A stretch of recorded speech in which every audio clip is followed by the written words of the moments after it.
What happens when a young boy makes a phone call to a radio show and sets up his father on a date, and someone from a long distance manages to, hear from it, even though she's due to be engaged, and they soon cross paths with each other? Easy. You've got this film right here. Here's my review of Nora Ephron's Sleepless in Seattle. Big Days Entertainment Rankings and Reviews.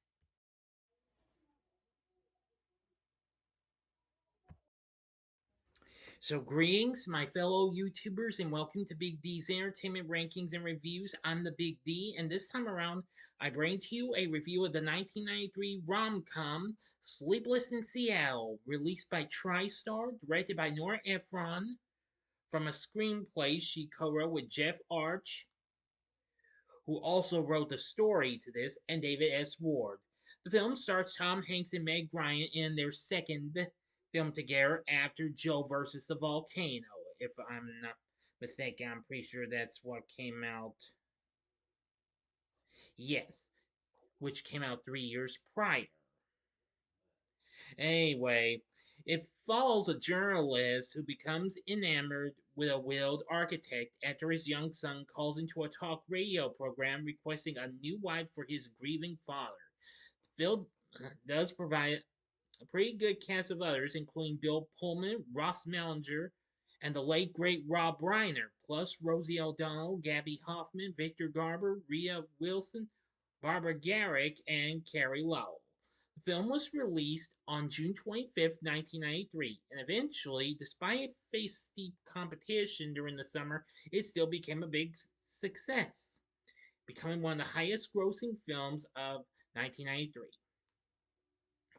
And several critics and media publications agree that the film is one of the greatest rom-coms of all time. And the film is also credited with establishing Ephron, yes, who may no longer be with us, as a celebrated romantic comedy filmmaker. Here we go. Sam Baldwin, a recently widowed Chicago architect, moves to Seattle with his 8-year-old son Jonah to start a new life.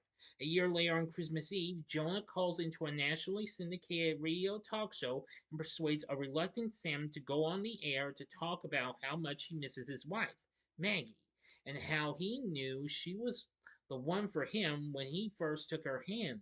Thousands of women from around the country hear the program and, touched by the story, write to Sam.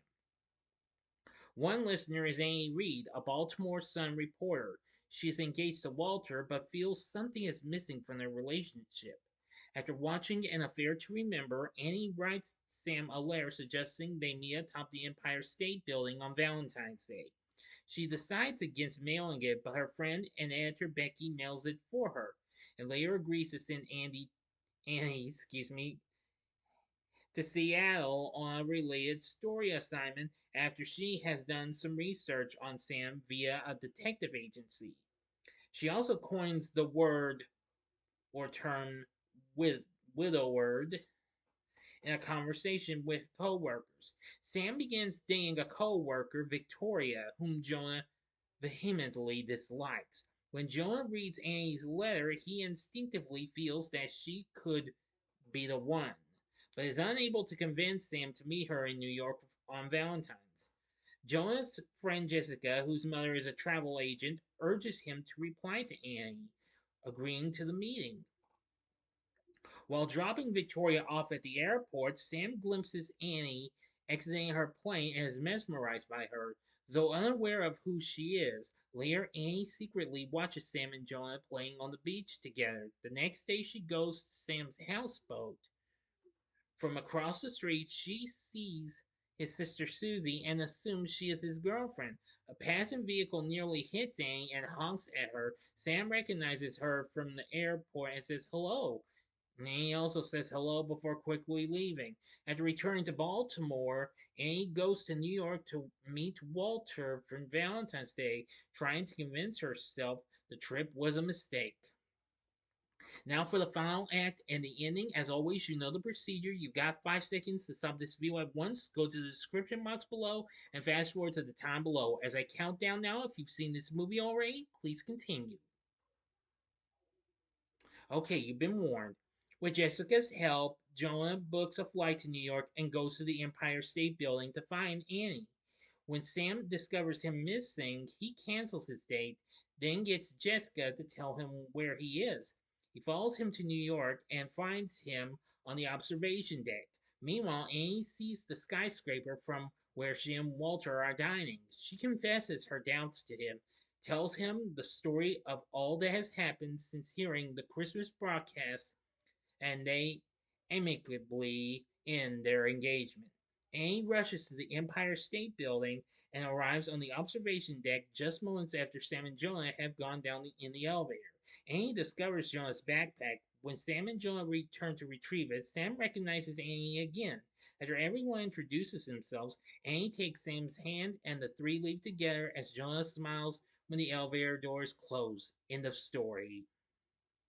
So, what did I think of Sleepless in Seattle? Now, I've only seen this twice, unlike how I saw a later film that Hanks and Ryan did a few years later in You've Got Mail, which also was directed by Nora Ephron.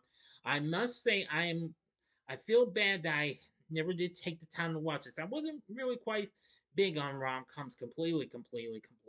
But nevertheless, I felt like I managed to do pretty well with watching this. I think this I think this film is just exceptionally really good and what have you, and I will say that this is absolutely really good. This is actually Efron's second film after 1992's This Is My Life, which I've never actually seen this unfortunately, but I might look into it one day if I ever decide to look into it. Anyway, after this, she also went on to do stuff aside from You've Got Mail. She also directed Mixed Nuts with Steve Martin and Michael with John Travolta. Her last few numbers, her last few films were Lucky Numbers, a very underrated film with John Travolta and Lisa Kudrow. Bewitched with Nicole Kidman and Will Ferrell, and Julie and Julia. I got sidetracked. Apologies. Well, anyway, those were the last few films she did just before she sadly passed away on June 22nd, 2012, almost a decade before the film celebrated its 10th anniversary. But I think this is an amazing film and what have you. I think it's a great film and it proves to have everything. The film did well, going on to make 227 million worldwide on its $21 million budget.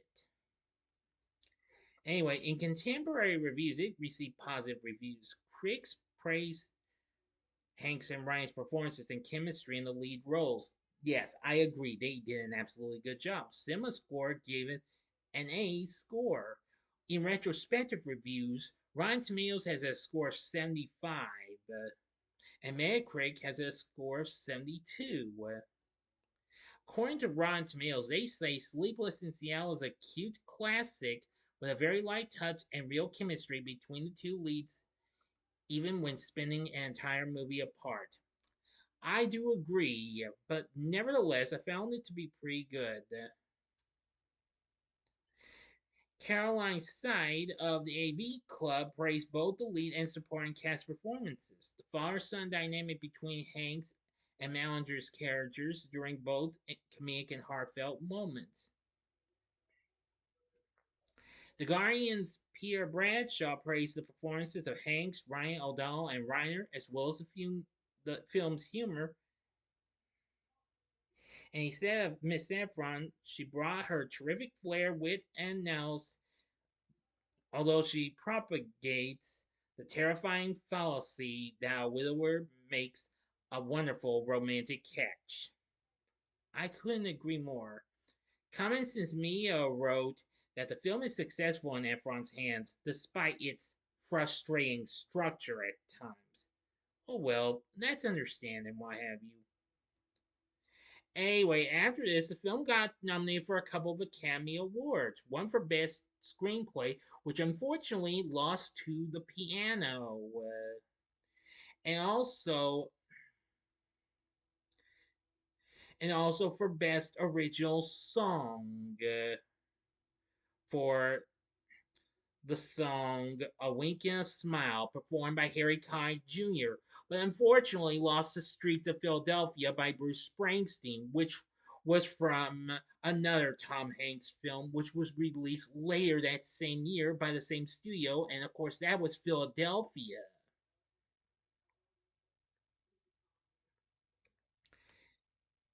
It also got nominated for 3 Golden Globes, but didn't win any.